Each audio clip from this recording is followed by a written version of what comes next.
Welcome to this week's Under the Golden Dome. It is the week before funnel, the second funnel, and there is a lot of activity going on in both chambers as they continue to push bills through the process that do not have companions on the other side. But frankly, they're really running out of time on a number of these bills, particularly the House bills that are being sent over to the Senate.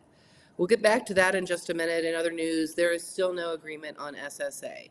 It's my understanding that the leadership in both chambers did have some discussion this week, which is good, but came to no resolution. Their problem, and probably what will pressure them the most to come to an agreement, is they can't set any of their budget targets without knowing what the SSA rate is going to be and the impact it will have on the budget. At this point, my gut reaction is eventually the House will cave. They may get a part of their proposal if they get anything. It will likely be the additional transportation equity money, but I just do not see us getting a 2.25% SSA rate, and I think the Senate is holding pretty firm on no one-time money as well. The other big news this week is that the property tax bills had their subcommittees. That's the first step in the process to final adoption. I'll note that the subcommittee process was generally just checking a box, so to speak, in terms of being able to move that bill to the full committee.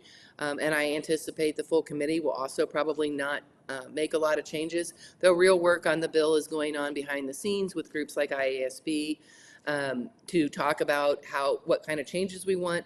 And it's likely that the real work will happen after they pass out of committee. I think, though, that there are some that are starting to question whether they're going to be able to get this through by the end of session, and whether or not this is the right year to do it and it's the right proposal. But we're still operating under the assumption they will pass a property tax bill this year. So back to funnel. Sometimes you play whack-a-mole up here, and we seem to be doing that a lot. We certainly played whack-a-mole on the bill that would have the TSS dollars follow a student to charter schools. Last week I reported that we were successful in getting the bill pulled off the House debate list. And here you go, it popped back up on the House debate list this week.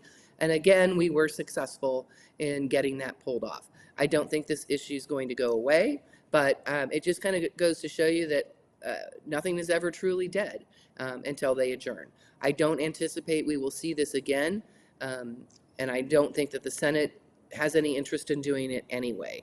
We're continuing to start to do some subcommittees on the bills from House Education that have passed over to the Senate, but Senate Education Chair Lynn Evans said, they're getting awfully late for me to run these through the process. So I don't anticipate that a lot of the bills the House Education Committee passed will make it very far in the Senate. So going back to the funnel week, again, they have to have passed one chamber and a committee in the other chamber to remain alive for the rest of session. The property tax bill is a Ways and Means bill, so that's automatically alive until the end of session. And I would just encourage you to be patient about the information. On the property tax bill, we are still trying to assess the impact on school districts, and we're still trying to work through what changes might minimize any negative impacts. At this point, what we do know is that the legislature is taking a very slow approach, and they're very interested in our feedback. With that, we will give you a full funnel update after the second funnel next week.